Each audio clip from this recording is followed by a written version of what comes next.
सरदार वल्लभभाई पटेल का जन्म 31 अक्टूबर 1875 को नादिद ग्राम में हुआ था, जिन्होंने बनके अंग्रेजी लोगों को देश से भगाया था।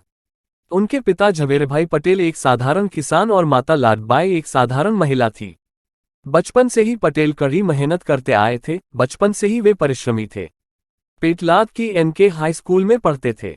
उन्होंने 1896 में अपनी हाई स्कूल परीक्षा पास की।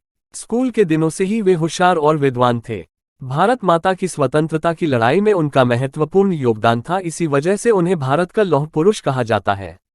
सरदार वल्लभ भाई पटेल जी ने अपने जीवन में महात्मा गांधी जी से प्रेरणा ली थी और स्वतंत्रता आंदोलन में भाग लेकर अपना योगदान दिया था। हमारे भारत के इतिहास में सरदार वल्लभ भाई पटेल का नाम सुनहरे अक्षरों में लिखा जाएगा और हमारा भारत हमेशा इस महान, साहसी, निडर, निर्भयी, दबंग, अनुशासित, अटल महान पुरुष को याद करेगा। सरदार वल्लभ भाई पटेल जी के प्रमुख विचार कुछ इस प्रकार है। जीवन की डोर तो ईश्वर के हाथ में है, इसलिए चिंता की कोई बात हो ही नहीं सकती। कठिन समय में काय बहाना ढूंढते हैं, बहादुर व्यक्ति रास्ता खोजते हैं। उतावले उत्साह से बड़ा परिणाम निकलने की आशा नहीं रखनी चाहिए। हमें अपमान सहना सीखना चाहिए। बोलने में मर्यादा मत छोड़ना, गालियां देना तो कायरों का काम है।